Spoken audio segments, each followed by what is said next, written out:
매니저로부터 받은 영업 부진에 대한 이메일은 여러 가지 의미로 해석되는데요. 그 첫 번째는 경고입니다. 두 번째는 증거 수집입니다. 세 번째는 다루기 힘든 직원에게 경각심을 일으키게 하는 용도이죠. 네 번째는 매니저로서의 업무 능력 증명입니다. 이러한 모든 정황을 봐도 매니저에게 받은 이메일은 결코 좋은 일은 아닌 거죠.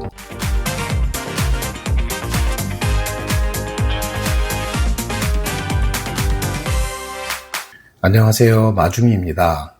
오늘은 집에 혼자 있을 때 간단한 한 끼를 해결하기 위해서 간장 소스로 야끼소바를 해보려고 합니다.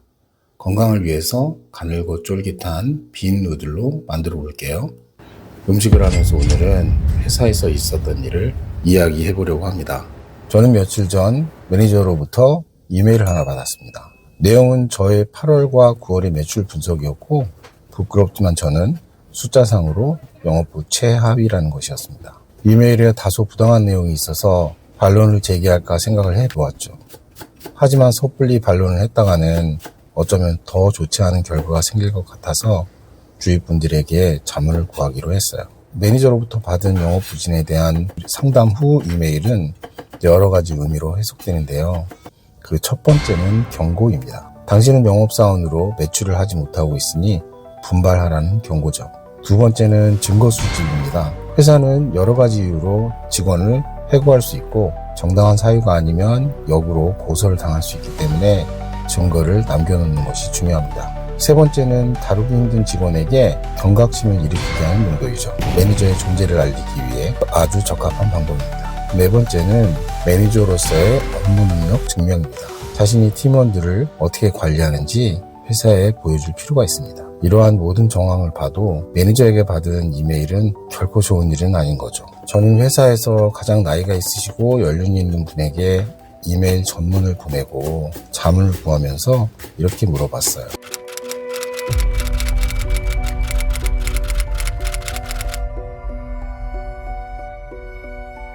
그분은 저에게 마음을 진정하고 퇴근 후에 따로 이야기를 하자고 하셨어요.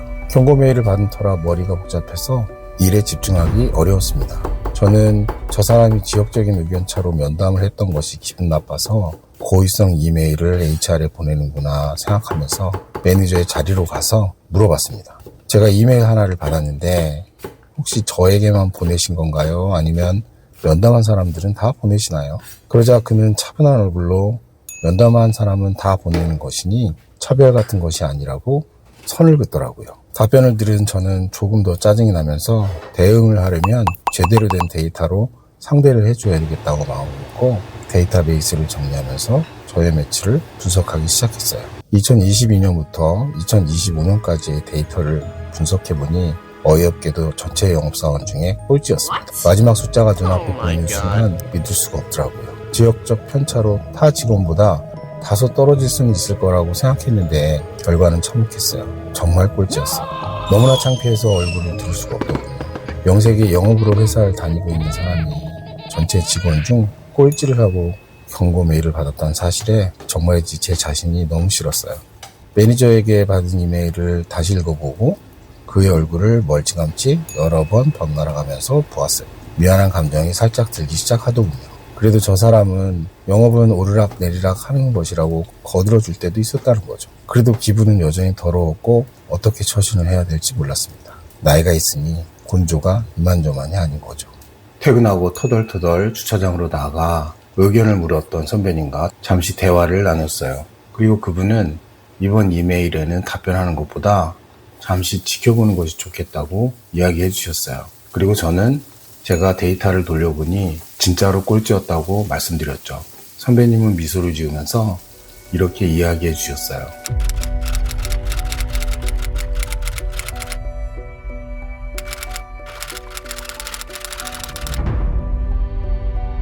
집으로 향하는 내내 짜증은 가시지 않았고 아무리 매출이 떨어져도 팀장이라는 사람이 어떻게 저런 이메일을 HR에게 보낼 수 있는지 이해하기가 어려웠어요. 아니, 이해하기 싫었던 거죠. 하지만 정황상으로 보나 숫자로 보나 경고 메일을 받는 건 아주 당연한 일이라고 인정할 수밖에 없었습니다.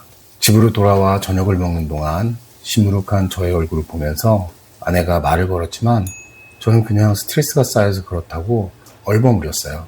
저녁을 마치고 여느 때처럼 산책을 나와 줄넘기를 하기 시작했어요. 줄넘기라는 놈은 정말 적응이 안 되게 힘들어요. 갈 때마다 조금씩 더 힘든 기분은 왜일까요? 그래도 줄넘기를 하면 잠시나마 잡념은 생기지 않겠다는 생각에 조금 더 열심히 하기 시작했는데 오히려 숫자를 잃어버릴 정도로 머릿속이 혼란스러웠어요. 숨이 턱에 차고 목이 말라 잠시 앉아 물 한 모금을 마시면서 늦여름 하늘을 바라보았어요. 가만히 생각해보니 올해 초에 비슷한 일로 괴로워했던 기억이 나네요. 회사 생활이 그렇게 호락호락하지는 않은 듯합니다. 회사를 이해하고 싶지는 않습니다.